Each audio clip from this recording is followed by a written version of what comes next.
વડોદરા કોંગ્રેસ દ્વારા કોંગ્રેસ કાર્યાલય ખાતે પુષ્પાંજલિ અર્પણ। આજે ઝાંસી કી રાણી લક્ષ્મીબાઈ અને રાષ્ટ્રના પ્રથમ મહિલા પ્રધાનમંત્રી ઇન્દિરા ગાંધીના જન્મજયંતિ નિમિત્તે વડોદરા શહેરના કોંગ્રેસ દ્વારા કોંગ્રેસ કાર્યાલય ખાતે પુષ્પાંજલિ અર્પણ કરવામાં આવી। પૂર્વ પ્રધાનમંત્રી ઇન્દિરા ગાંધીનો જન્મ 19 નવેમ્બર 1970 રાજનીતિક રૂપથી પ્રભાવશાળી નહેરુ પરિવારમાં થયો હતો। એમના પિતા જવાહરલાલ નહેરુ અને એમની માતા કમલા નહેરુ હતા।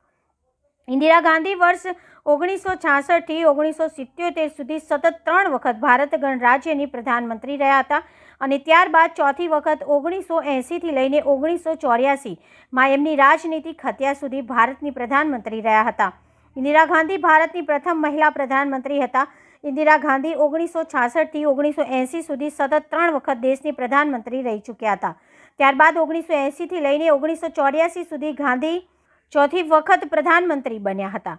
આજે પૂર્વ વડાપ્રધાન સ્વ ઇન્દિરા ગાંધીની જન્મજયંતિ નિમિત્તે તેમને પુષ્પાંજલિ અર્પણ કરી વડોદરા શહેર કોંગ્રેસ સમિતિના પ્રમુખ ઋત્વિક જોશીએ જણાવ્યું હતું કે હંમેશ માટે તેમની યાદોને ભૂલી શકાય તેમ નથી। આઝાદીની લડાઈથી લઈને સ્વતંત્રતા સુધી ઇન્દિરાજીનું આ દેશમાં મહત્વનું યોગદાન રહેલું છે। આજે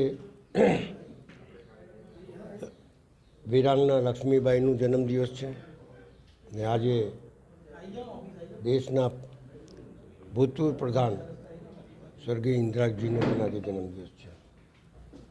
બંને મહિલા હતી। એક આઝાદીની લડાઈની ચિનગારી, પહેલી આઝાદીની લડાઈની ચિનગારી જેને કહેવાય કે મેરી ઝાંસી નહીં દૂંગી, એ વાત કરીને દેશ માટે મરી મીઠવું એ સબક લોકોને આપ્યું।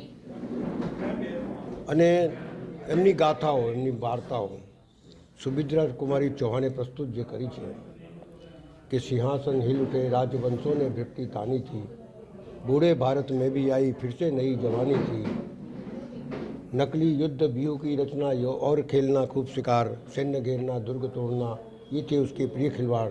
महाराष्ट्र कुल देवी भी उसकी भी आराध्य भवानी थी और खूब लड़ी मर्दानी वो तो झांसी वाली रानी थी।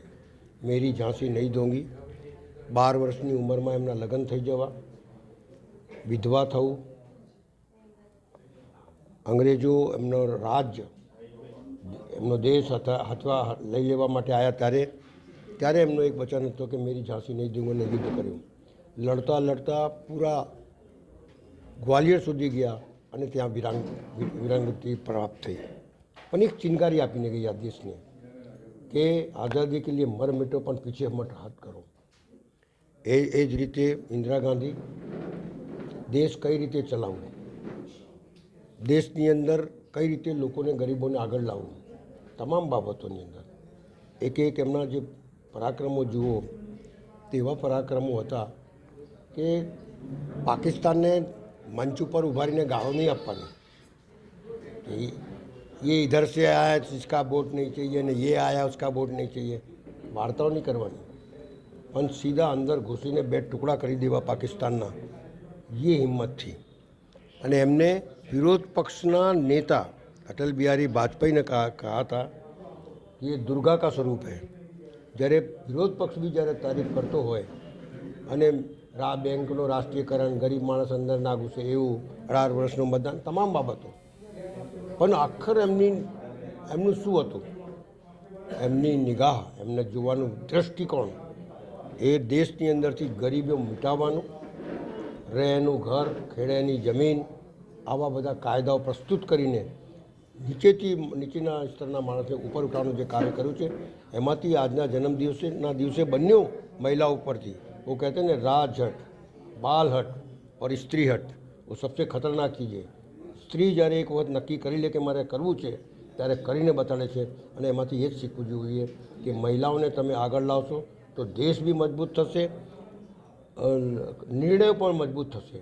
એટલે મારું માનવું છે કે જે રીતે એ લોકો લડાઈ અને જે રીતે દેશ ચલાવીને ગયા એમાંથી કંઈ શીખવા જેવું એ જ છે કે મહિલાઓના સશક્તિકરણની ખરેખર એમને કંઈ આપવું જોઈએ જેથી આ દેશ મજબૂત થશે અને આગળ વધશે, એવું મારું સ્પષ્ટ માનવું છે।